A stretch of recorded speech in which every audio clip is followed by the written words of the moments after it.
মেট্রোর মধ্যে দেখা হয়ে গেল পপুলার ডিজাইনার অনির্বাণ দের সঙ্গে, তার সঙ্গে আরো 3জন মডেল রয়েছে। তো তার মুখ থেকে শুনে নেব তার পরবর্তী কি পদক্ষেপ। আজকে আমরা হাওড়া কলেজে গিয়েছিলাম শরৎ সৌধতে একটা অনবদ্য একটা শোয়ের আমরা আজকে স্মরণীয় হয়ে থেকে গেল।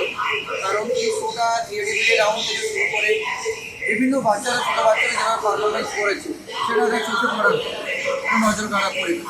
আর আমার যে সিকোয়েন্স ছিল সে পারফেক্ট থাকা নাও এর আগে ট্র্যাডিশনাল বা ওয়েস্টার্ন কাজ করেছি।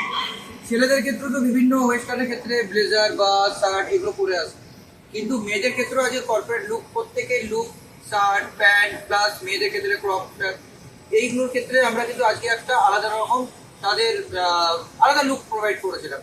তো আর যেহেতু এটা শীতের সময়, যেহেতু শীতের সময় উইন্টার কালেকশন, সেহেতু আজকে আমাদের একটা অন্যরকম একটা চমক ছিল কর্পোরেট ড্রেসের। তো পার্টিসিপেন্টদের দেখে কেমন লাগলো? ইন্ডাস্ট্রিতে ওদের জায়গা পরবর্তীকালে কি চিন্তা ভাবনা করতে গ্রো হবে? করতে হবে, মেন হচ্ছে গ্রুমিং। এর আগে আমি অনেকবার বলেছি, এখনো বলছি, প্রতিনিয়ত আমাদেরকেও আপডেট হতে হয়।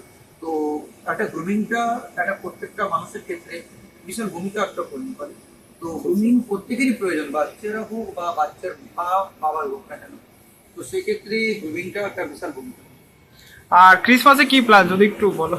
ক্রিসমাসের প্ল্যান মানে এর মধ্যে একটা গেট টুগেদার প্ল্যান রয়েছে একটা শো এর মাধ্যমে, দেখা যাক, আপডেট দেবো, এখনো কনফার্ম হয়নি।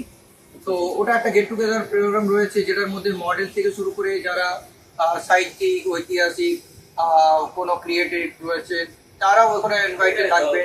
তাছাড়াও আমাদের টলিউড জগতে যারা ফিল্ম ইন্ডাস্ট্রির সাথে যুক্ত রয়েছে তাদেরও সবার সাথে একটা সমাগম রয়েছে। Okay, thank you for your time. আপনাদেরও অনেক ধন্যবাদ।